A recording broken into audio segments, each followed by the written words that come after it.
On October 14th, the regiment moved to a new location to an airfield near the Lithuanian town of Panevėžys. Part of the crews, having flown on a combat mission from Klopits, returned from the flight already on Lithuanian soil. The rest flew here, taking on board the airplane technicians, mechanics and motorists, hanging torpedoes on the holders. The day before, our troops had liberated Riga, the capital of Soviet Latvia, from the invaders. Despite a lot of trouble, a lot of urgent important matters related to relocation, Major Dobritsky turned around in full swing. In the squadrons held political informations, in the links communists and Komsomol members held talks. At the parking lots hung out battle flyers, on which I was able to see for the first time depicted by our amateur artists symbolic silhouette of the old town with its island-topped churches and spires, topped with cockerels. At that time I could not have imagined that the ancient capital of Latvia would become my second home for many years. We were settling in at the new airfield. With our flight here, the whole 8th Mine Torpedo Gachina Air Division gathered in one place 3 regiments of attack and 2 fighter regiments. This is strength. It is no longer spread fingers, but a powerful fist. We got the opportunity to interact with attack aircraft, and most importantly, we will now from takeoff to landing will be covered by new Yak-9s from based here fighter regiments, commanded by heroes of the Soviet Union P.I. Pavlov and A. Mironenko. What can be said, it was a reliable defense. Panevėžys is a small Lithuanian town. Southeast of it, the command of the Red Army on the eve of the war began the construction of a large airfield, but it could not be completed. Hitlerites did not use it at first, and when the front began to rapidly approach the Baltic, they needed new bases for aviation. The airfield was completed by the hands of Russian prisoners of war and Soviet people taken away into slavery, which was evidenced, for example, by the inscriptions stamped in the hardening mortar of concrete slabs Russians worked here. 12.04.44. Retreating, Hitlerites destroyed everything they could. They blew up service buildings, the runway. But our men of the construction battalion repaired the buildings in a short period of time, eliminated all other damages. The airfield allowed all 5 regiments to work normally. For us were prepared in advance parking places for airplanes in shelters, command post, rooms for personnel. In short, in comparison with Klopitsy, we settled here with comfort. The runway allowed us to take off even with a slight crosswind. Thus, the airplanes took to the sky immediately after turning out of the Caponiers onto the runway, and after landing and running, they were immediately directed to the shelter. Here on the Lithuanian soil, the aviators once again saw with their own eyes the traces of the atrocities of the Nazi atrocities. Not far from the airfield, Hitlerites built a huge camp for prisoners of war. Behind the barbed wire, in several rows, stood long-boarded barracks Klopovniki, inside of which the bunks piled with rags and straw stretched in the floors. Along the perimeter of the camp, every 20 to 25 meters, there were observation towers with firing points and searchlights. But the most horrible sight was the moat in which 17,000 martyrs, Red Army soldiers, Jews and Lithuanians who did not submit were buried. At that time, as well as in the first post-war years, subversive terrorist groups created by bourgeois nationalists were operating in Lithuania. These gangs brutally murdered party and Soviet activists, as well as peasant new settlers. Thus, in the Kupiškis district of Lithuania, which was directly adjacent to the airfield from the east, nationalist gangs killed 80 peasants by the end of 1945. The picture of fascist captivity, atrocities of the enemies caused rage in the aviators, sacred hatred for the thugs, raised to the fight.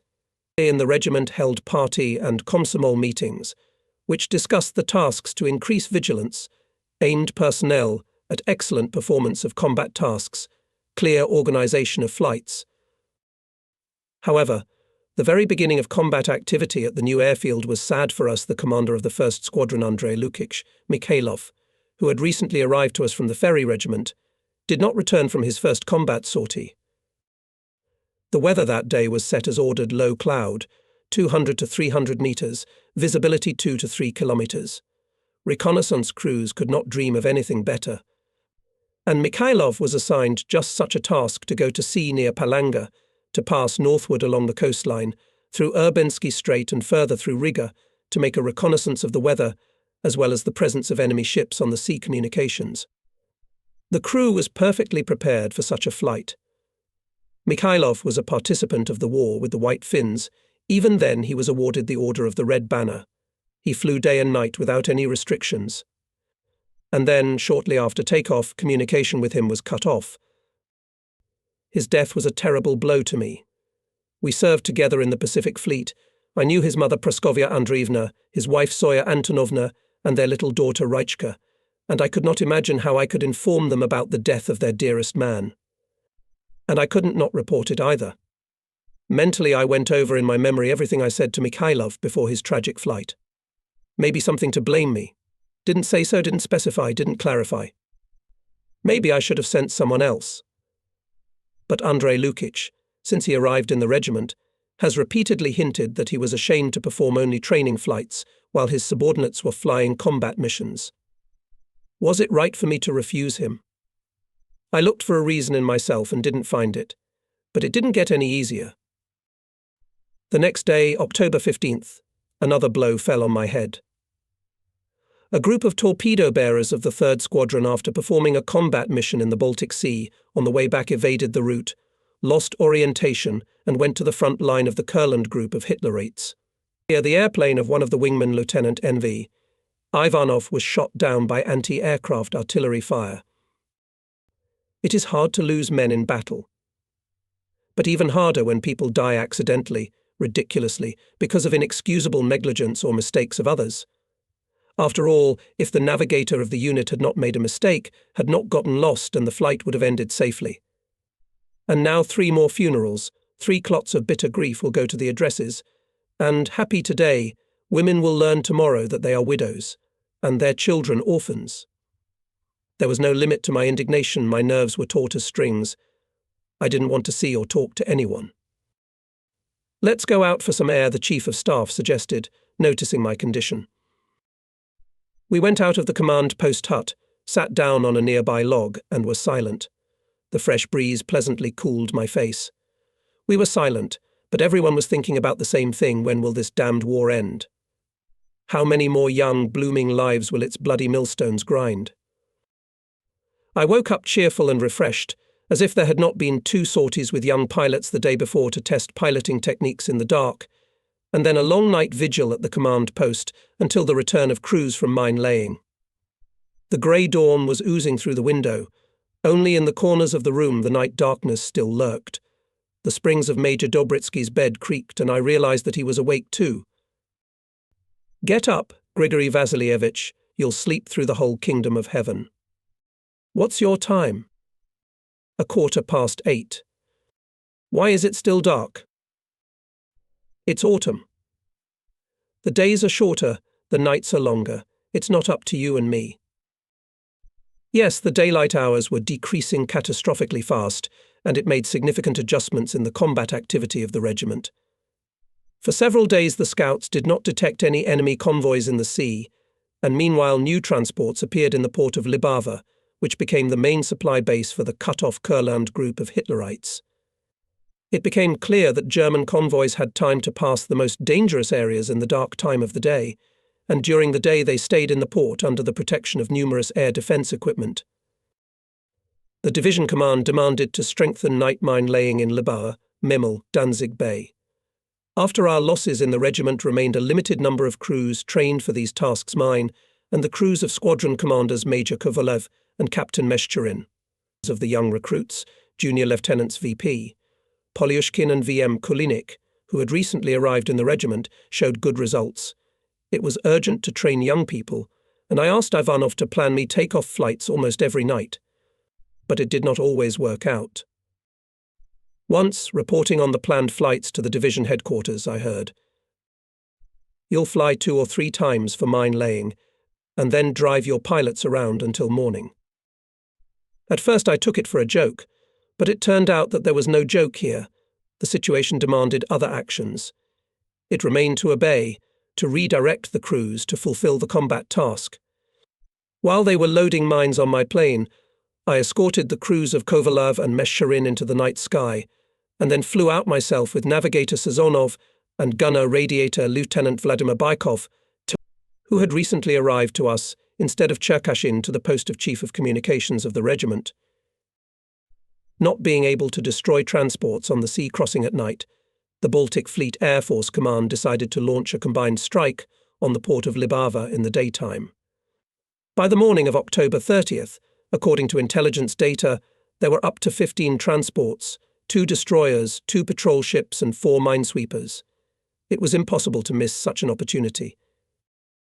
The operation was developed and coordinated as carefully as 3 months ago, when the strike on the air defense cruiser Niobe was planned. First in the sky of Libava were to appear in the fighters of the 21st and 14th Air Regiments.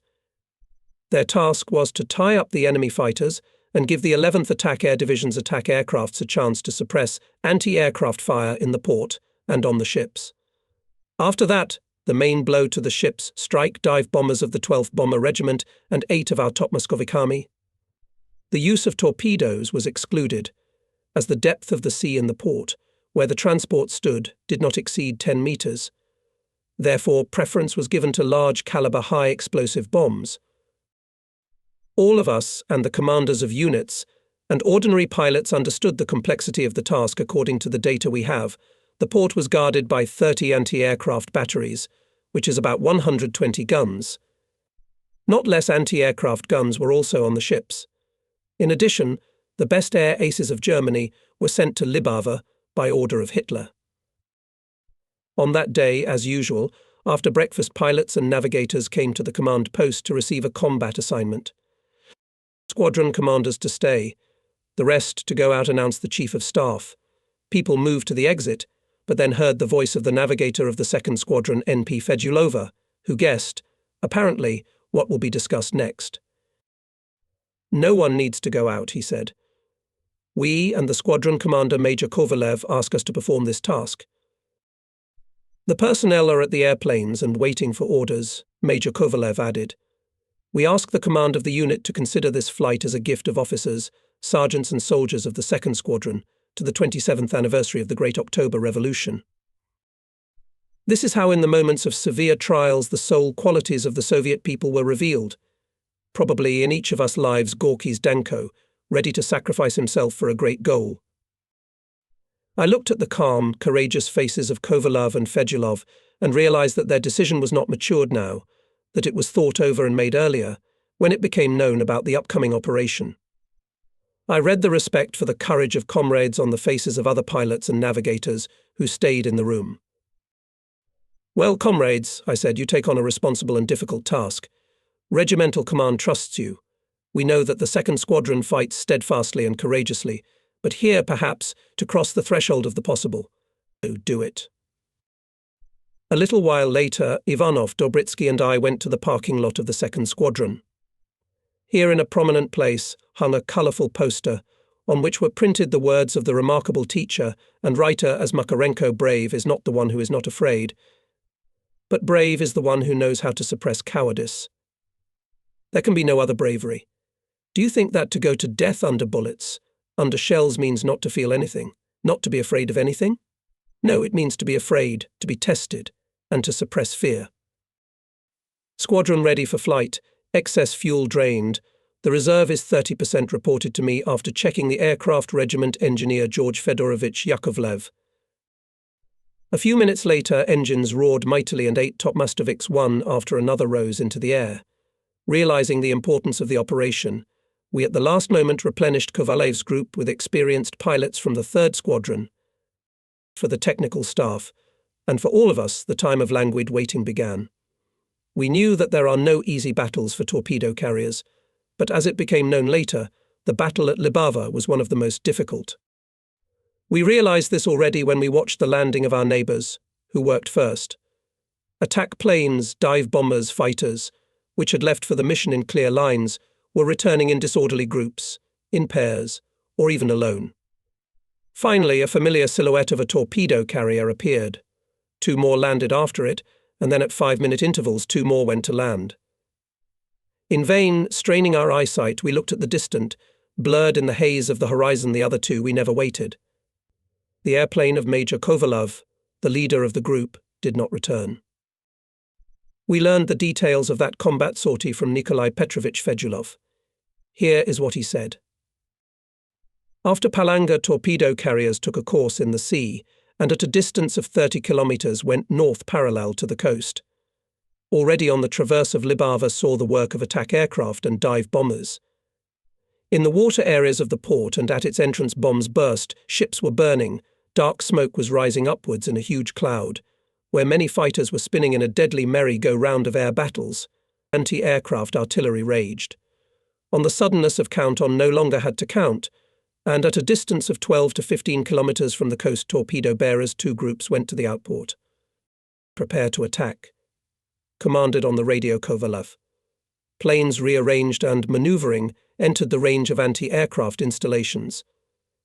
There was a terrible amount of fire, and when 8 more of our top Moskovikov opened fire, the sky turned into a living hell. Captain Fedulov, who had been in many vicissitudes before, assured me that he had never seen such fire. From the top of the hull, there was a resounding thump, as if a handful of peas had been pelted on the hull, and dust from bullet holes immediately swirled in the cabin.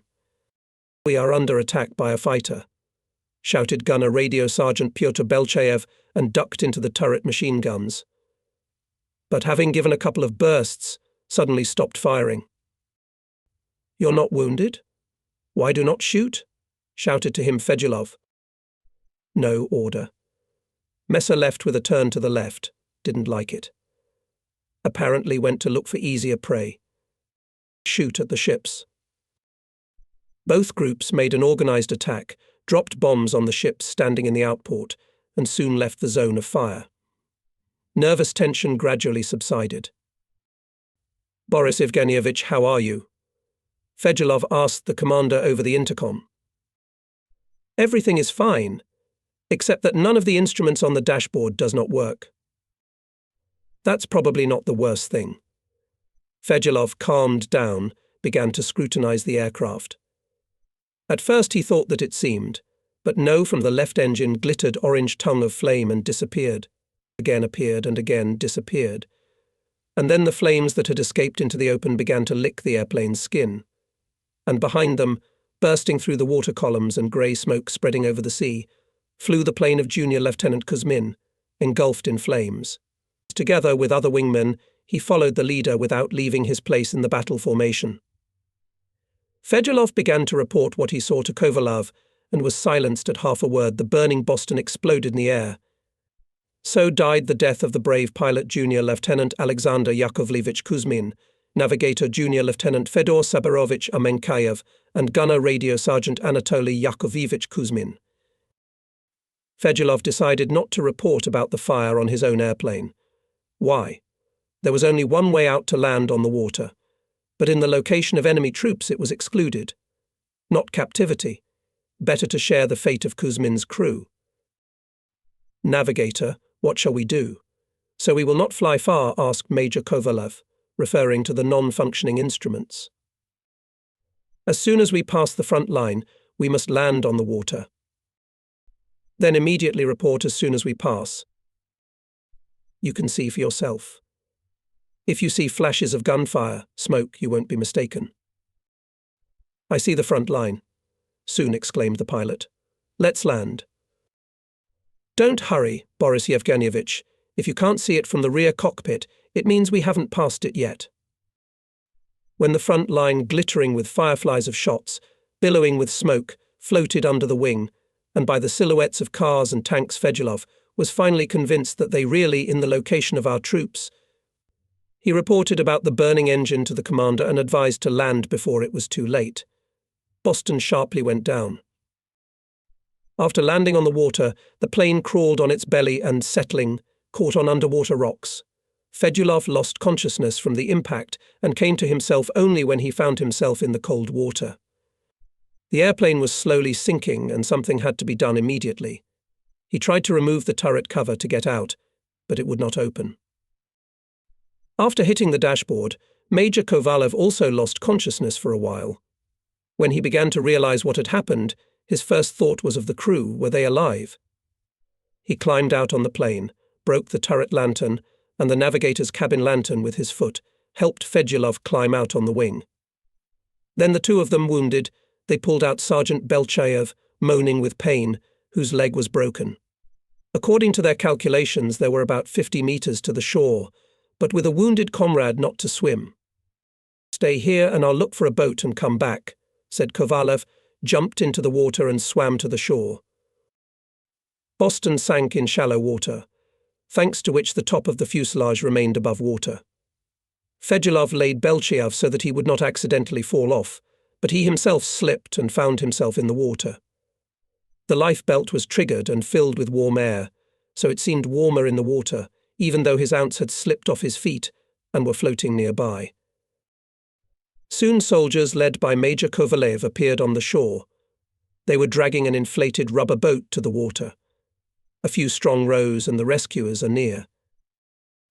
After a short treatment in the hospital, Captain Nikolai Fedulov began to work as assistant to the Chief of Staff of the regiment on intelligence. Major Boris Kovalev was promoted to another place of service. Sergeant Ivan Nikiforovich Belchev did not return to the unit. In the raid on Libava, our topmast crews sank 3 transports with total displacement of 23,000 tons and 1 patrol ship. The crews of Major Kovalev, the leader of the group, Junior Lieutenants Bogachev and Repin, pilot Junior Lieutenant Sobolev worked best of all. "How is the mood in the 2nd Squadron?" I asked Major Dobritsky in the evening. "Strange people, our pilots," grinned Grigory Vasilievich. "Today they had a heavy battle. Before their eyes exploded Kuzmin's plane, wounded all 3 in the crew of the squadron commander, and they gathered in the dining room, telling funny stories and laughing. You should have listened to them ridicule the fascist soldiers. In youth people are more forgiving, not like us. In war, the most delicate souls get calloused, there's nothing you can do about it." But they gave October a good present. "A good one," repeated the deputy commander with pleasure. "We dedicated a special edition of the radio newspaper to them.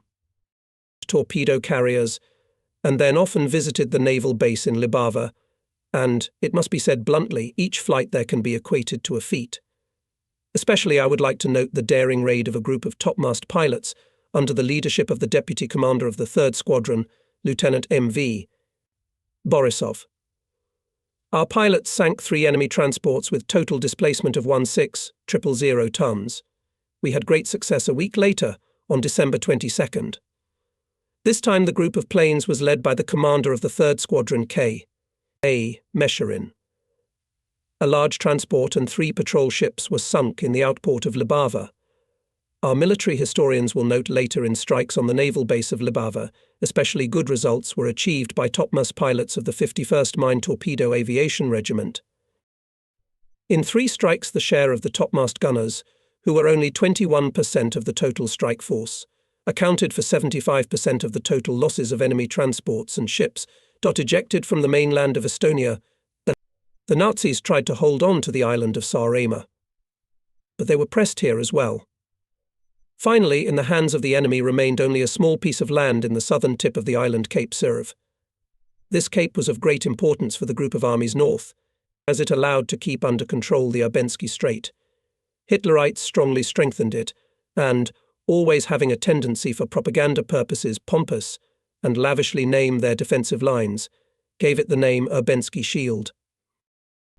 Urbensky Shield, and indeed was a tough nut. Our ground units, forced to conduct an offensive on a very narrow section of the front, were deprived of the opportunity to maneuver, and frontal attacks led to heavy losses and were not effective, as the enemy's defence was deeply echeloned, to the limit saturated with various firepower. In addition, to strengthen the defence here came the 2nd Battle Group of the German Navy under the command of Vice Admiral Thiel. It included cruisers Admirals Scheer and Lutzow, as well as 6 destroyers. The ships shot through the narrow strip of Cape Surve from large caliber guns, not allowing our fighters to raise their heads. In the sky, covering the ships constantly barraged several fighters. The command of the Red Banner Baltic Fleet developed a plan of operation against Thiel's group to help our advancing ground forces. It was entrusted to the 9th Air Assault Division, which was commanded by the hero of the Soviet Union, Lieutenant Colonel Z. Slipenkov. We were ordered to allocate a squadron of topmast pilots from 51 MTAP to Slipenkov's operational subordination. We consulted with N.I. Ivanov for a long time before deciding who to send to Parnu, where the attack aircraft were based. Finally, after a thorough analysis of the state of the equipment, staffing of personnel, their workload in combat work in recent days, we chose the 1st Squadron, which after the death of A. L. Mikhailov was commanded by Captain Ivan Dmitrievich Timofeev. Before arriving in the regiment, Timofeev worked as an instructor in an aviation school, then for some time was engaged in distilling airplanes. All the time he was eager to go to the front, and finally he achieved his goal. In the first sorties he showed extraordinary skill. Flying together with him Navigator Senior Lieutenant Alexei Sergeyevich Dekarev and Gunner Radiator, Chief of Communications of the squadron, Petty Officer Viktor Arsentievich Dekarev quickly worked with the commander, formed a combat crew. On its account, there was already one transport launched to the bottom and a large sea tugboat sunk in the Gulf of Riga. All three became holders of the Order of the Red Banner. To match the commander were also the commanders of units Senior Lieutenant VP Fomenko, Lieutenants AG, Gorbushin and VI Astukevich. In short, the choice seemed to us successful. "You have a good start," I said to Timofeev, familiarizing him with the new task. "You are a man of courage and determination. People follow you. That's why we entrust this difficult combat mission to you." "We will do our best to justify our trust, Comrade Major," answered Timofeev firmly. It is good when a man goes into battle with the realization that it is he who can cope with the case better than others, clearly representing all the danger, all the difficulties, preparing himself in advance to overcome them. We must. The decisive battles for Cape Surve began on November 18th. Low grey clouds were not only clinging to the tops of trees and continuously poured large thick snow, hampering the actions of aviation. Only after 5 days the weather improved and the sky above Parnu was filled with the roar of aircraft engines. Clear weather is good for walking, but it is no fun for torpedo carriers. Visibility to the horizon is practically unlimited, so surprise is out of the question. In addition, as already mentioned, in the target area barraged enemy fighters. The first to attack, wave after wave, went attack aircraft. Together with them acted Squadron P2, which led the hero of the Soviet Union Major K.S. Yusenko. Behind the attackers and dive bombers followed Timofeev's topmast pilots under cover of 12 Yak-9s. The route passed through the northern edge of Saaremaa Island, and then by sea to the estimated point west of the ships, with a subsequent turn and reorganization of the group in the left bearing. From the airfield to the first turn were at an altitude of 200 to 300 meters, then dropped to 30. Suddenly in the sea, to the right on the course, noticed an enemy seaplane taking off from the water, apparently a scout. A pair of fighters immediately broke away from the cover group, immediately attacked and shot it down. But the scout apparently had time to transmit a message about the appearance of our aircraft. Already after the second turn, the ships transferred all the fire, up to the guns of the main caliber, and now hit only on topmast of Ikami. Toward them stood a curtain of water columns, a collision with any of which threatened death. From above, several Messerschmitts rushed in front of the topmast of Iki, but our Yaks blocked their way and imposed an air battle, commanded Timofeev. The sea below boiled from the many bursts of large-caliber bombs. Black smoke clouds rose to the height. The crews recorded direct hits on the cruiser Lutzo, 2 destroyers and a fast artillery barge. Many years after the war, from the archives extracted the log of combat operations of the Army Group North, which found a record of how during November 23, 1944, at Cape Surve Soviet aviation sank 7 transports, 3 minesweepers, 2 self-propelled landing barges, 3 ferries and 5 boats. 4 minesweepers, many boats and barges were damaged, and a destroyer of T-23 type was put out of action. At nightfall, the enemy ships left to Gogland Island, and on the next day Saaremaa Island was completely liberated by our troops from German invaders. Urbensky Shield, the great hope of the German command, was broken. Timofeev's squadron returned to the regiment without losses. We met them as winners. We did not know exactly how many ships and transports they had sunk. And that was not the main thing for us. It was important that they worthily supported the glory of the 51st Tallinn. The Baltic autumn was gradually coming into its own. Clouds hung overhead with leaden weight, incessant rains with wet snow began to fall. The penetrating wind was getting even behind the collar of my flight jacket. Less and less often soared up the flares, calling for a flight on a combat mission.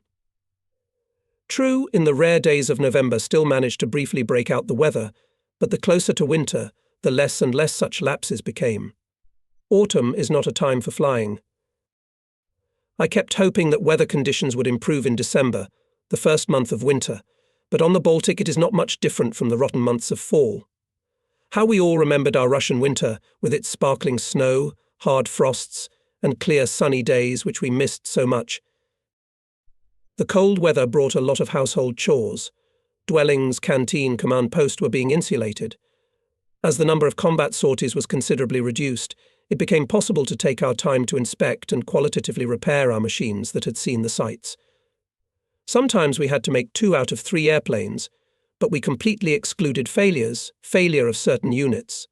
In the rain and snow, in the freezing wind, the technicians and motorists were working selflessly, putting their whole soul into the work.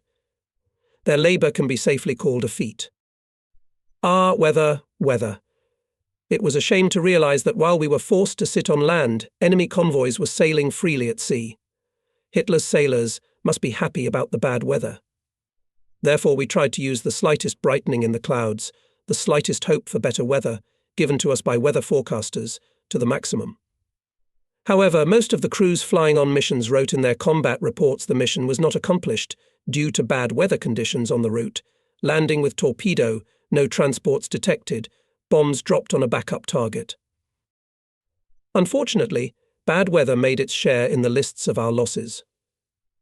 On December 16th, a group of planes headed by the deputy of the 2nd Squadron Ivan Antonovich Komlev received a combat mission to strike at the Nazi transports on the approach to Libava. However, the weather deteriorated sharply in the target area. In view of the fact that the group included young pilots, yesterday's graduates of schools, the leader made the right decision to return to the base. When we approached the airfield, we saw that it was covered with a dense shroud of snow. There was no visibility. Fearing for his inexperienced wingman, Captain Komlev did not land first, as it is supposed to the leader, and gave them the opportunity to land normally on the runway. But trouble awaited him. The airplane hit a snow charge, the crew lost orientation and the machine crashed into the ground. Together with IA, Komlev the navigator Lieutenant SM, Filanenko and the gunner radiator Sergeant MF, Drushinin died. We suffered the bitterness of this loss. Bad weather locked us firmly on the ground. There was a lot of free time and we tried to use it to improve the theoretical training of pilots and navigators. We organised classes by squadrons, attracted the most experienced staff officers, engineers, former teachers of aviation schools. With great benefit analysed past combat sorties, with a thorough review of the actions of the crews, held theoretical conferences. Bogachev's report on how he sank the 10th enemy transport was even discussed at an open party and Komsomol meeting. We planned and prepared these events, and in the evenings in the rooms where the crews lived, young people surrounded the old men and unplanned events began. And it is hard to say which ones were more effective and useful. Of course people are different. Some, perhaps, wanted to show off their new orders on their chests in front of the young it happened. But more often old people tried to tell something instructive. Not being afraid of dropping their authority in the eyes of young listeners, they told about mistakes, missteps, about trifles, which sometimes you do not pay attention to, and these trifles will turn out to be a disaster, or on the contrary, will serve as a magic wand. In short, they tried to protect their young co-workers from those unnecessary bruises and bumps which inexperience had once caused themselves. Once after dinner, on the way back to his place, we looked with Major Dobritsky in the location of the 3rd Squadron. In a large room, sitting and half lying on beds, pilots, among whom were several people recently arrived from the school, besieged. Navigator from the crew Bogachev Lieutenant Nikonko. Apparently, we did not get to the very beginning of the conversation, because Konko, a man unusually modest, who did not like to rant about his exploits, reluctantly fought back, probably going to get away with general phrases. I flew like everyone else. Nothing special. We looked for ships, found them, destroyed them. We got hit, though. Did you ever do that? Tell me. It happened, of course it did. You hit and they hit you. And you weren't wounded. Wounded. Twice. But as you can see, I'm alive. Comrade Wing Navigator. A boy's voice rang out. Tell us about the very first sorties. What did you feel? What was remembered? Nikolai Ivanovich was silent, gathering his thoughts, and then began. It was the 14th of September. We flew from the airfield Klopitsy Pair, leading Deputy Squadron Junior Lieutenant Sokolov, his wingman the commander of the Link Junior Lieutenant Nikolaev. Nikolaev had me as navigator, Sergeant Ivanov as gunner radio. Sokolov with a torpedo. We have bombs on board. There was no intelligence data. We had to search for ourselves. If we found the convoy, we were to attack and report the coordinates to the base. The identification signal I mined that day was rocking from wing to wing and one green rocket. We should be covered by yaks. We approached the Kapari airfield, where, ready for departure, were fighter escorts. I gave a green rocket. The fighters did not take off. I gave a second one again. They did not react in any way. I loaded the third missile, and I saw that the fighters took off. I put the loaded rocket launcher in one of the niches of my cabin, and of course immediately forgot about it. We established radio contact with the fighters. Negotiations were conducted in plain text. The call signs were rudimentary. They called us torpedo bomber, we called them yak. We flew at low altitude, 20 or 30 meters. The fighters have a small fuel reserve. These dragonflies are not for long-range flights, and soon they asked permission to return to the airfield. We had to let them go, although we were just approaching a dangerous area where we could not rule out a meeting with enemy fighters. In the area of Vindava we found a fascist convoy. A large transport was under guard of 2 patrol ships. Visibility was good. We saw them 30 kilometers away.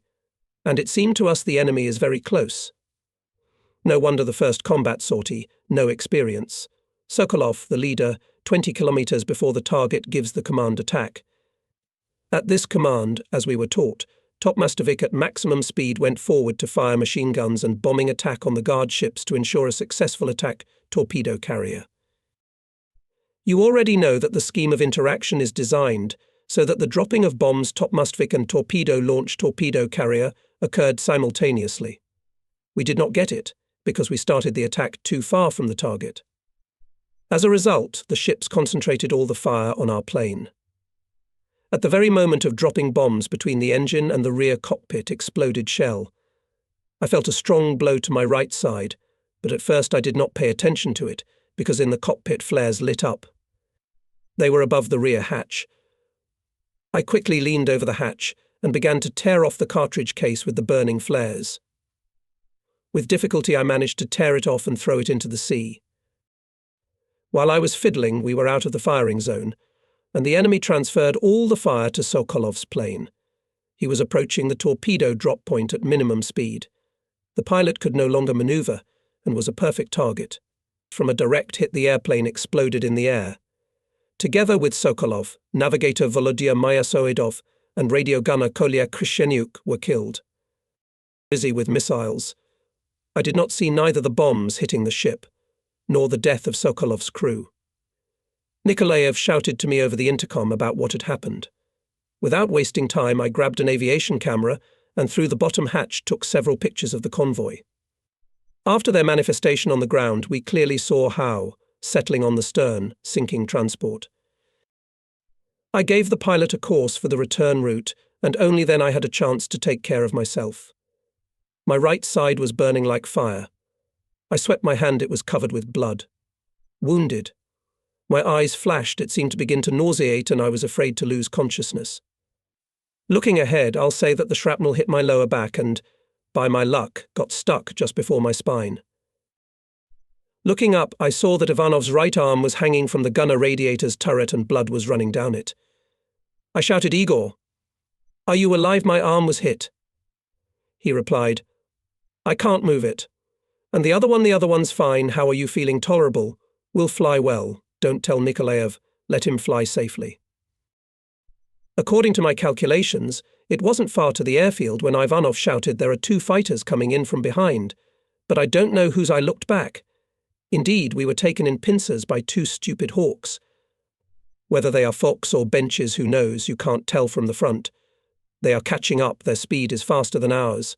Igor can't shoot with one hand, the flares are burned out. I shouted to Nikolaev to shake the plane from wing to wing, saying that I was my own. Nikolaev squeezed everything he could out of the machine. The speed was extreme. We saw how the oncoming air flow wrapped the torn edges of the plating on the holes. Still, the fighters were closing in on us, about to open fire. And then it hit me. The rocket launcher. It's loaded. I didn't have time to fire the third shot over Caporia. I grabbed the rocket launcher, stuck my hand out the hatch and fired. The fighters immediately turned away at the same time, and as they were making a turn, bright red stars flashed on their wings. It was theirs. Well, and then? They landed normally, on their own airfield. Only here Nikolaev learned that Igor and I were wounded. He himself, surprisingly, was not even hit. But the plane received 2 direct hits of 37mm shells in the nose and in the nacelle, and more than 150 shrapnel and bullet holes. It was my first victory, my first lesson in war. I beckoned Dobritsky with a look, and we went to our room. I knew that the youth would not let Konko go for a long time. Nikolai Ivanovich had a lot to tell. After a short treatment in the hospital, together with pilot Junior Lieutenant Alexander Bogachev and gunner radiator Igor Ivanov, they made up the most combat crew in the regiment. With each of their sorties, the number of sunk enemy transports and warships grew. The number of orders on Nikolai Ivanovich's chest also grew. More than once the award lists for Lieutenant N.I. Konko ended with the phrase worthy of a high government award, the title of Hero of the Soviet Union. But he never had to wear the gold star of hero. Mine staging. And in the daytime you can't even see the socks of your own umbrellas because of the fog, and even at night. But even in that December inclement weather, the regiment was continuously receiving from the headquarters of the Fleet Air Force the assignments for mine laying. This was dictated by necessity. Not being able to use aviation for massive strikes on convoys, the command was looking for other forms of fighting them. Night we still had 1 or 2 and counting. Meshcherin, Timofeev, Borisov, Bogachev and myself, flying almost every night, quite tired. Therefore we continued to train newcomers from among the most experienced former ferrymen. At first we flew with them in the daytime, in conditions of limited visibility. In low and solid clouds, in snowfall, then we switched to flying in the dark. Gradually the ranks of night pilots were replenished, and it became easier for us, and all combat missions were carried out rigorously. In the last days of December, each mine, placed in the fairways of Libava, Vindava and Danzig Bay, was like a New Year's gift to the motherland.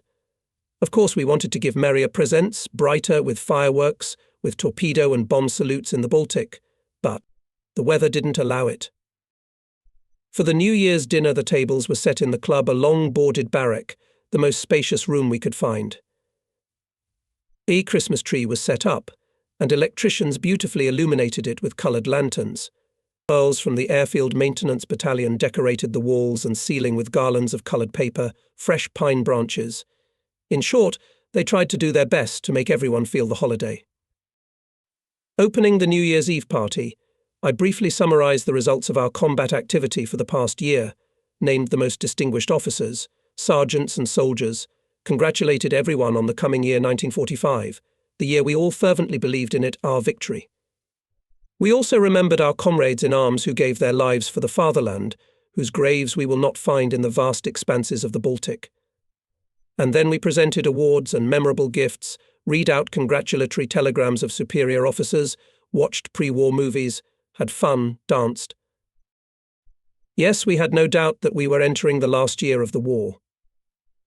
Victory was in everyone's eyes. The enemy had been expelled from the entire territory of our country, except for a small piece here in Courland. The Red Army brought liberation to the peoples of Romania, Bulgaria, Yugoslavia. The battles for the liberation of Hungary and Poland began. Ahead of us awaited heavy battles on enemy soil, and above all in East Prussia, an age-old hotbed of aggression. And we were ready for them. By the end of 1944, the German command, having weakened the combat composition of ships in other theatres of war, concentrated significant forces of its fleet in the Baltic Sea. This included 2 old line ships Schleswig-Holstein and Schlesien, 4 heavy cruisers Lutzow, Admiral Scheer, Prince Eugen and Seydlitz, 4 light cruisers, more than 200 submarines, up to 30 destroyers and destroyers, about 200 landing craft, 70 torpedo boats, 64 minesweepers, as well as a large number of patrol ships and boat trawlers. The main part of this fleet was based in ports and naval bases in the southern part of the Baltic Sea in Pillau, Danzig, Gdynia, Swinemundy. In Libava and Vindava there were minesweepers guarding the approaches to the bases and counteracting our aviation and submarines. Ensuring the safety of its fleet, coastal protection and support of ground forces, the enemy entrusted to the developed powerful coastal defence, equipped with large-caliber artillery and numerous anti-aircraft batteries. In addition, in the Baltic theatre of military operations based more than 500 enemy aircraft, mainly fighters. All this gave the enemy the opportunity to significantly strengthen the security of convoys on the passage to the sea and at anchorages. Even individual transports were often accompanied by destroyers, patrol ships and submarines. The situation at the fronts required to increase strikes on enemy ships. To this end, first attack aircraft, and with them our 3rd Squadron under the command of Capt. A. Mesherin, relocated to a small airfield near the Lithuanian resort town of Palanga. And a little later our whole regiment flew here. Now we did not have empty route flights over the territory occupied by the Nazis, and fighters could accompany us from takeoff to landing. Here we were, as if in the middle of the sea route between the ports of northern Germany and Libava, so that, barely having risen into the air, could soon already engage in combat. Among the advantages of the new location should be attributed to the fact that the terrain was familiar to the flight crew. We knew here every ravine on the ground, every single tree, every hamlet, because it was through this peculiar corridor between the Kurland grouping in the north and the front line in the south that we most often reached the sea communications and returned back to Panevėžys. Frankly speaking, the airfield was not quite convenient for torpedo carriers. Our heavy twin-engine airplanes could not really go wild here. Landing in bad weather, even in the daytime, let alone at night, was always risky. Well, what if the airplane was shot down? Besides, we were also worried about the proximity of the front. Hitlerites repeatedly gave us surprises in the form of intensive artillery fire from Memel. And soon after the relocation we received Guest's German fighter attack planes. Fortunately, they did not manage to make much trouble. Our yaks took to the air and the enemy had to get away. Now the bad weather was not so terrible for us. The sea was noisy nearby. The sorties for combat missions became more frequent. The enemy's losses became more tangible. Here are some excerpts from the reports of Sovinform Bureau of those days. For January 16th, the aviation of the Red Banner Baltic Fleet in the Baltic Sea sank 2 enemy transports of 1,400 tons displacement and a patrol ship. For January 17th, the aviation of the Red Banner Baltic Fleet sank an enemy transport of 7,000 tons displacement in the southern part of the Baltic Sea. And so almost every day.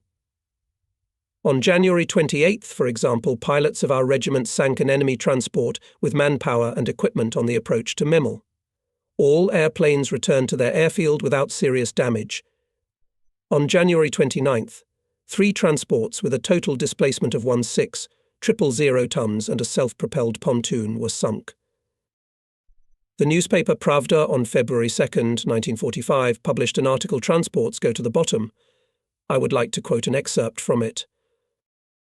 The reconnaissance has again discovered a large enemy caravan, which left the port of Libava.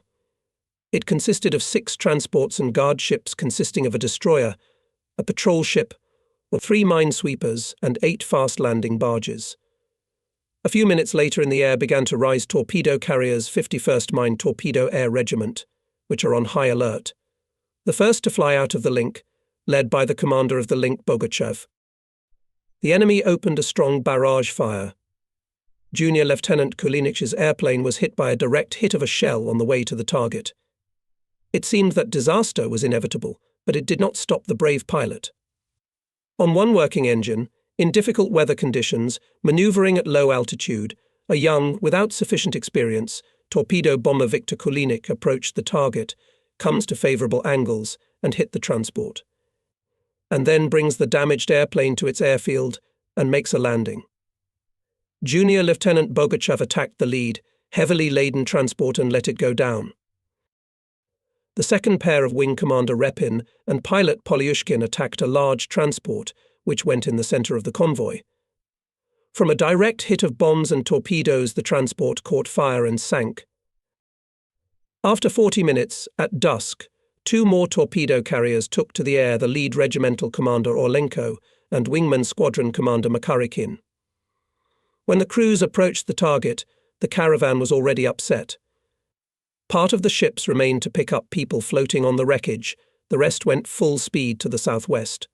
Targets were distributed as follows: the leading attacked the lead transport, which went in the first group of the divided convoy and sank it.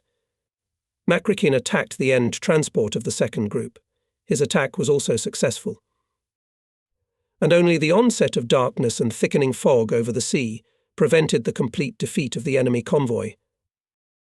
And the very results of combat sorties, and the fact that the actions of the regiment noted the main newspaper of the country, brought deep moral satisfaction. Appreciating the actions of our old men and gaining experience young people, I was especially pleased for Captain Makarikin. Fyodor Nikolaevich arrived to us just on the eve of October holidays. At one time he worked in Yeisk Aviation School, and there he gave a ticket to the sky to some of our pilots, including Bogachev. Then he served together with them in the regiment of ferrymen.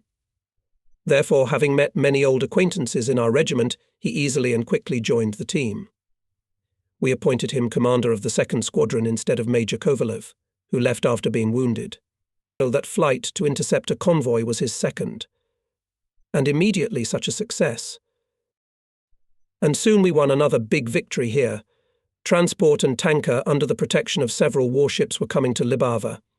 To cover the caravan from Libava rose to 24 fighters. The enemy especially protected the tanker Zasnitz, which, as it turned out later, was carrying 5,000 tons of fuel, extremely necessary for tanks and other military equipment. Our fighters from the 21st Air Regiment tied the fight Fokkers, and Messerschmitts, attack aircraft, suppressed the fire of anti-aircraft artillery ships. The commander of the link, E.D. K. Bashev with a torpedo and his wingman V.G. Martinov and A.A. Brovchenko with bombs, sunk 2 minesweepers from the guard, and then a pair of torpedo carriers headed by A. Bogachev sent Zasnitz to the bottom of the sea. Pilots of the 15th Reconnaissance Regiment gave us a whole series of good photos from the moment of detection of the Zasnitz to its sinking. Here it goes serenely accompanied by guards, and here plunges into the abyss of the sea. On January 28th, our troops captured Memel. For active participation in the capture of such an important port and city, courage and bravery shown by the Supreme Commander-in-Chief announced to all the personnel of the regiment a commendation. After the liberation of Tallinn and then Pärnu, it was the 3rd commendation of the Supreme Commander-in-Chief. But the main thing was that for this operation the regiment was awarded the Order of the Red Banner. On the purple velvet of the native 51 MTAP, the first combat order glowed. So the victorious year of 1945 started successfully for us. It became known that at one of the berths of the Memel port a German transport, heavily damaged by our aviation, was moored. This is already interesting. We consulted Ivanov and Dobritsky. It would be good to take our Eagles there to show the ship deck superstructures, location of anti-aircraft installations, to determine its strengths and weaknesses. How it will come in handy in future attacks. It was a sin to miss such a training aid, and even in life size. We loaded into the cars and drove from Palanga to the south, along the coast. The weather was usual Baltic weather fog, wet snow and rain. Under the wheels slippery asphalt, in many places disfigured by tank tracks. Everywhere craters from bombs and artillery shells. We passed the defence lines 1, 2nd, 3rd, torn multi-row barbed wire fences, blown up anti-tank bulwarks, destroyed and in some places survived hastily abandoned by Hitlerites during the retreat pillboxes and bunkers. There are a lot of them. We saw with our own eyes how difficult it was for our soldiers to take these powerful fortifications. In some places there were still lying untidy corpses of enemy soldiers and officers, conquerors of the world. With bitterness, we looked at the once picturesque area disfigured by fascists. Once people were enjoying life, enjoying the fruits of the bountiful land, but now the war had gone through here with a giant hammer. Finally, we reached Memel. To us, accustomed to high speeds, these 25 kilometers seemed like a road to eternity. The city is badly destroyed. On the outskirts, instead of houses, there are only smoky chimneys. In the center, large buildings are either completely destroyed or mined. Our sappers diligently extracted mines and immediately disarming them, stacked them. An elderly sergeant, a squad commander, told us that Hitlerites mined everything they could, household items, and even children's toys when retreating. It cost someone his life. Here it is, the beastly grin of fascism. Residents met rarely. Retreating, the Nazis took the population with them. The streets are so blocked that it's hard to pass. The harbour. At the quay wall is really moored, heavily damaged by our aviation German dry cargo, which failed to leave. The ship is loaded with grain, looted by the invaders in the Soviet Baltic. A huge torn hole in the very centre of the ship was conspicuous. They cut his belly. Pilot Junior Lieutenant Victor Nosov exclaimed enthusiastically, but it's not clear what it was hit with, a torpedo or a bomb. It was a good hit, right in the centre, in the heart. Sasha, don't you recognize it? Not your job? Someone teased Bogachev. Mine don't go back to the port. Mine are there, Bogachev argued, nodding towards the sea. Still, I wonder why there are such gates in the board, from a bomb or from a torpedo. An argument ensued. Torpedo bearers claimed that the hole was made by a torpedo. Topmastmen proved their own. What's the difference? Major Dobritsky reconciled the disputants. That's not the point. The main thing is that the torpedo or bomb was ours, Soviet. We went up on deck. Everywhere torn iron, mangled, twisted metal structures, silenced forever anti-aircraft guns with punctured knurls and slid down the barrels. These ones fired back. Yes, it would be hard to envy those who were here during the torpedo attack. Going across the deck practically sorted out a lot of questions. How, for example, the pilot to pass close to the ship at low altitude so that the enemy could not use all anti-aircraft installations for firing. What deck superstructures restrict the enemy from firing when attacking a torpedo carrier? How vulnerable are the calculations of anti-aircraft guns and installations from the fire of our large-caliber machine guns? Interested in many things. And it is encouraging that there were no bored sightseers among us. All pilots and navigators actively participated in getting acquainted with the ship, in the discussion of the issues raised, expressed their judgments, argued their point of view. An hour and a half flew by unnoticed. I summarized the results of this unusual practical lesson. We have learned something. That's the main thing. It's time to return to the airfield. On the way home we exchanged our impressions. Meanwhile the fog had cleared, and the hulls and masts of sunken enemy ships in shallow water could be seen on the sea. Our native aviation has worked hard, said Victor Nosov, and in his voice sounded proud notes. Memel is ours. Now Königsberg is next. They say it's a hard nut to crack, echoed Bogachev. You can't take it with bare hands. Nothing will work. There was silence under the wind-swept awning of the car. Everyone was thinking about his own, whether about what he had seen in the port, or about the new tests to come. Each day of combat work was not like the previous one, but invariably late in the evening, and sometimes well past midnight, unless mine-laying flights were planned, when the results for the past 24 hours were already summarized, the tasks for the next day were set and people were resting. I had some free time. Sometimes I just wanted to be alone, relax, distract myself, give my head a rest, write a letter to my wife and children. That November evening I sat down at my desk with such intentions. But I had a stack of bulletins that I had not had time to look through during the day, orders and instructions for the regiment to be signed. Tomorrow they were to be executed, so it was not good to postpone for later. Nearby 3 skinny cardboard folders, personal files of graduates who arrived from the school, a whole crew flown in the school. In the morning I'll personally get acquainted with these guys, but for now it's better to look through their profiles, biographies, performance characteristics and attestations in advance tomorrow. It will get rid of unnecessary questions. Personal file of the pilot Junior Lieutenant Viktor Petrovich Nosov. The photo shows a handsome, snub-nosed boy with a smart look, a smooth face, and a boyishly swollen upper lip. The autobiography is short. Like his life itself, Viktor is a little over 20. In my 37, I was fatherly afraid for him. The boy's life is just beginning, and soon the war will require him to go into the fire, into the thick of it. And he will go, exposed to every moment of mortal danger. Biography, in general, typical for young men of his age. Son of an old communist, Komsomolets. After the 8th grade, he entered the factory communication school. He combined his studies with work at the radio station. He was a Stakhanovite. When the war began, without waiting for conscription, he submitted an application to the district military enlistment office with a request to be sent to an aviation school. The request was granted. At first he studied in Stalingrad's School of Civil Air Fleet, and in 43rd he was sent to the military aviation school named after Livanovsky, from where after graduation to us. That's the whole biography.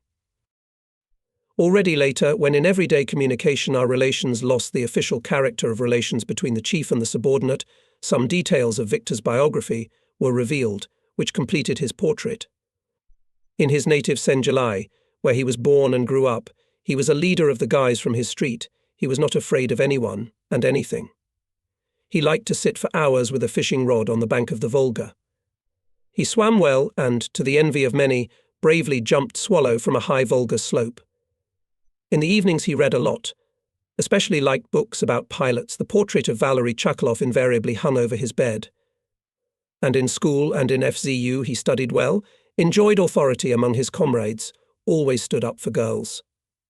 The more I got to know Viktor, the more sympathy I felt for him. I wasn't the only one. The personal file of Navigator Junior Lieutenant Alexander Igonin is as thin as that of the crew commander autobiography. Questionnaire, Komsomol characterization, certification for the award of the primary officer rank. Igonin is a Permian. The beginning of the war caught him in the 6th grade. Like all boys, he was eager to go to the front, but his older brother Alexei went to the front, and Sasha replaced him in production. Here his aptitude for exact sciences, his attraction to technology manifested itself. Old masters predicted his engineering future, and he dreamed of aviation.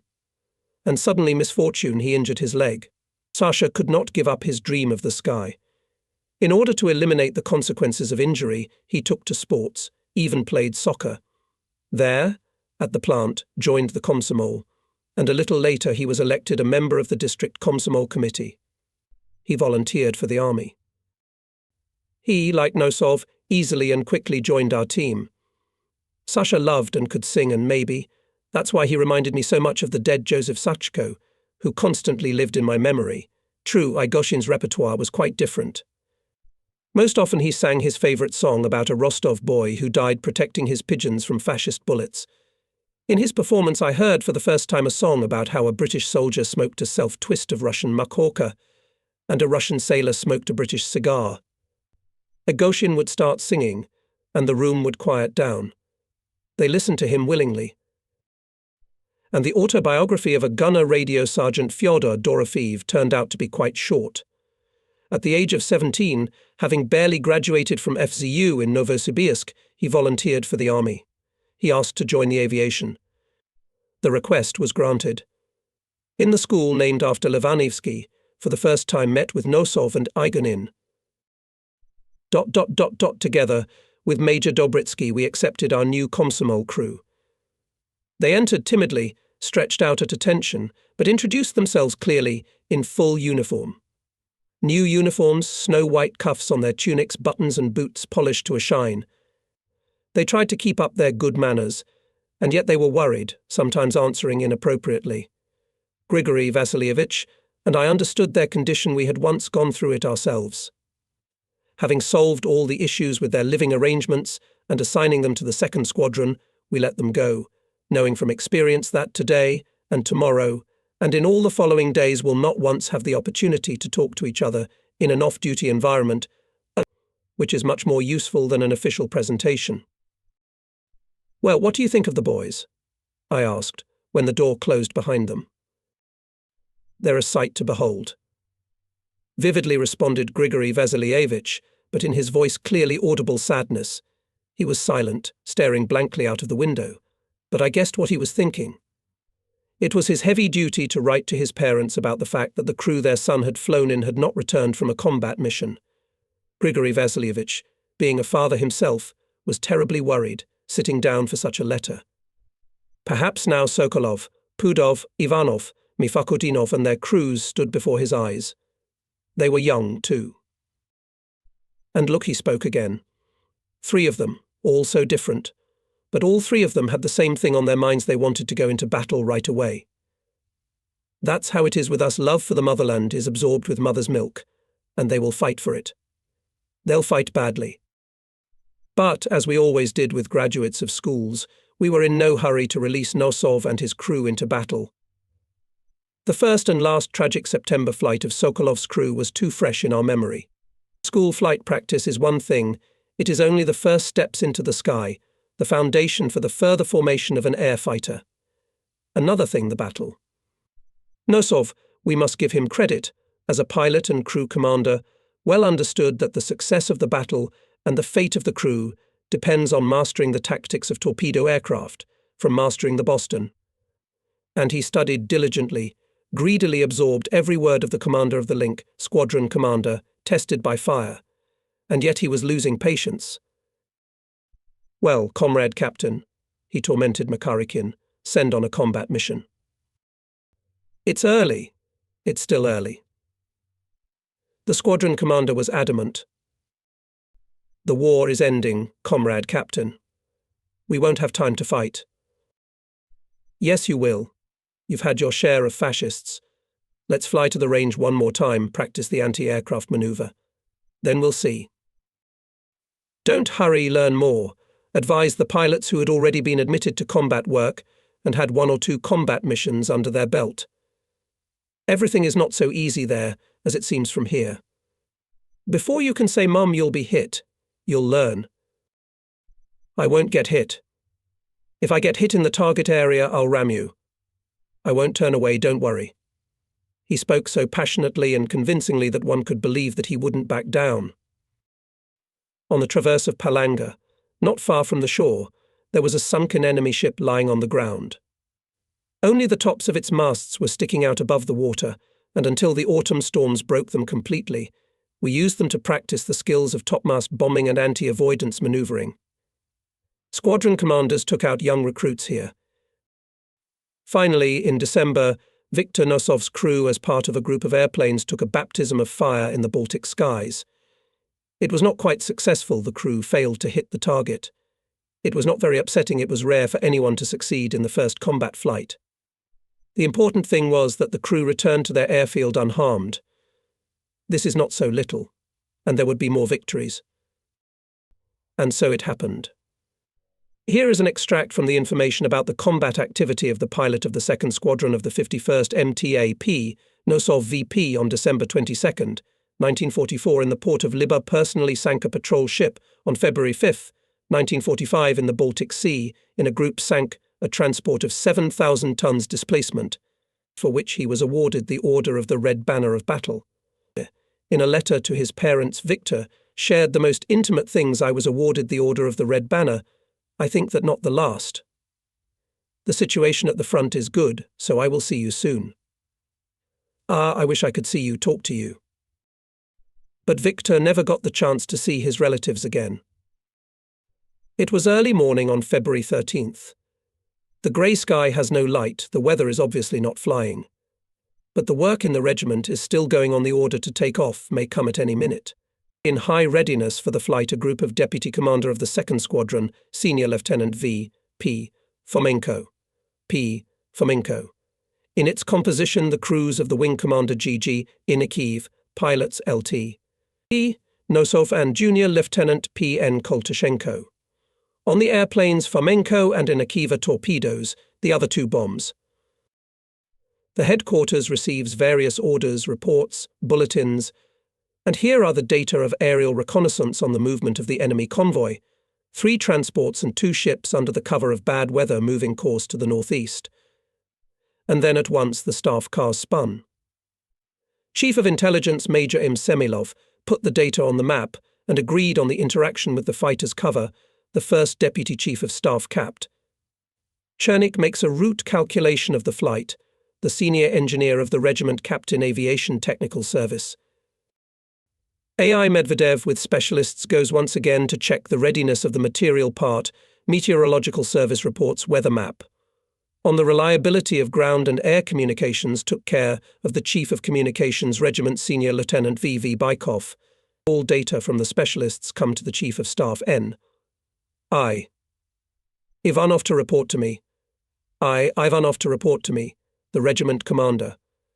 Only having them, I will be able to make the right decision and set a combat mission to Fomenko's group. Safety via Lithuania from places of shelter and safe takeoff squadron provides Squadron Commander Captain F.N. Makarikin. At 13 hours 34 minutes, the silence of the airfield shook the hum of engines, and heavily loaded aircraft one after another rose into the air. The navigator of the leading plane, Lieutenant G. Chernishev, gave the pilot a course to the meeting point with the convoy. The wingman quickly joined the leading plane, and behind and a little higher than them, as far as the height of the clouds allowed, the cover fighters took their place. A Yak-9 squadron under the command of Senior Lieutenant Gotolsky from the 21st Fighter Regiment. We, as they say, always understood each other half-heartedly, and now the fighters did not keep us waiting. This time we did not conduct additional reconnaissance of the target. P-2 reconnaissance airplane of pilot Topanov, who found the convoy, remained above the target. Now its task was to point a strike group at it and record the result of the attack, so there could not be a misfire. At the point of combat deployment on the command prepare to attack, the group dispersed in pairs. Fomenko chose the lead transport, and Koltashenko provided him with an exit to the attack. Yenikiev targeted the end one. It was a 2-tube, 2-masted steamer.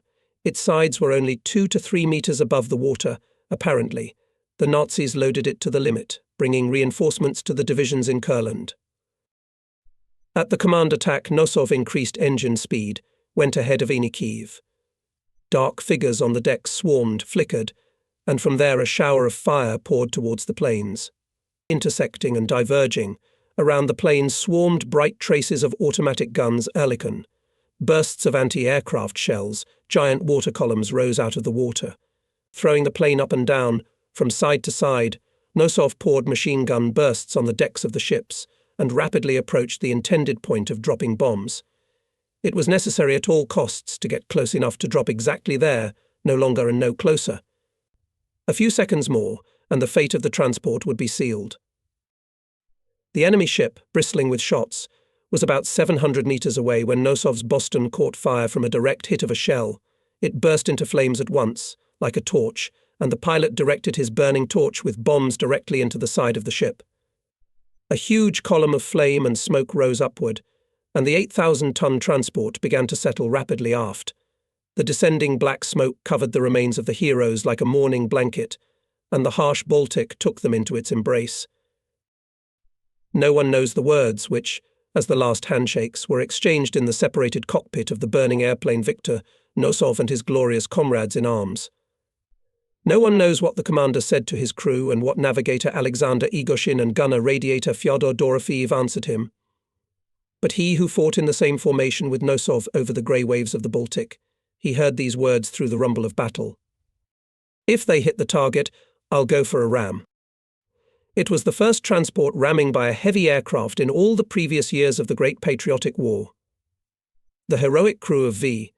Nosov in his 6th combat flight fulfilled the sacred duty to the motherland.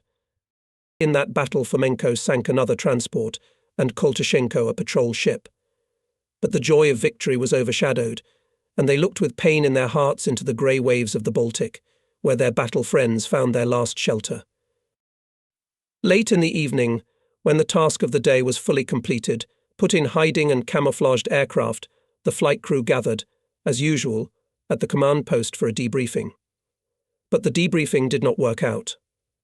The wound was too fresh and bleeding, and our service meeting itself turned into a morning meeting, where each of the pilots, navigators, gunner radiators angrily swore to avenge the death of combat comrades in arms. As long as the eyes see the enemy to sink. As long as his hands hold the helm to sink.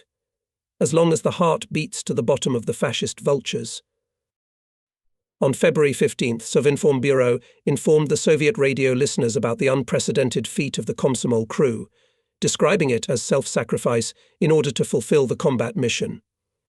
Feats of heroes forever remain in the grateful memory of the people. In the town of Sengilai, Yulovska region, on the high bank of the Volga, on the square in front of the river station, there is a bust of the hero on a pedestal. The inscription under it reads to Viktor Petrovich Nosov, a hero of the Great Patriotic War, from the youth of the district. This monument was erected on the funds collected by Komsomol members and youth. A bust of Viktor Nosov is also erected near school No. 1, where he studied. In the name of V, Nosov named streets in Senjaili, in the city of Stavropol, where he once worked, and in the city of Kaliningrad. In the aviation of the Navy established a prize named after Viktor Nosov. And the memory of I. Igoshin is imprinted on a memorial plaque installed in one of the shops of the Perm plant, named after Dzerzhinsky, where the hero worked before going to the front.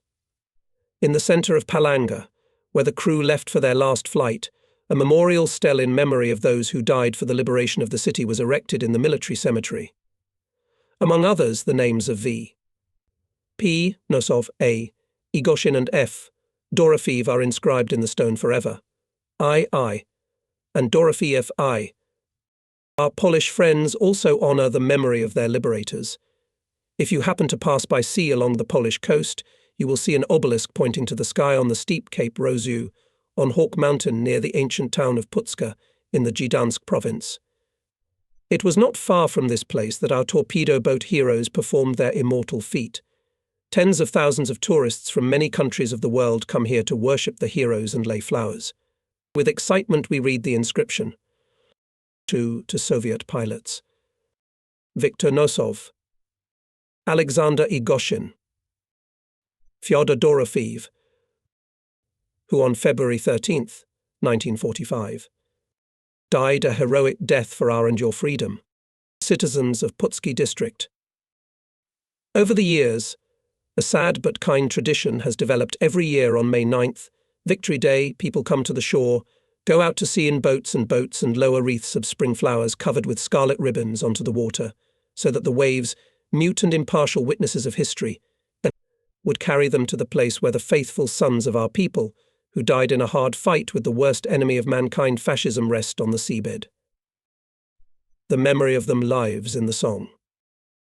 The surf was hushed at granite piers, and the seagulls were silent over it. When we, bowing over the bright water, we lowered the cherished wreath, floating on the crest of the wave. The wreath floats on the salty plains, where the heroes of war, fallen in battle, are left forever in the depths of the sea. Their deeds live on in legend and song. In the hearts of young generations, they call the youth to new exploits, in the name of heroic accomplishments.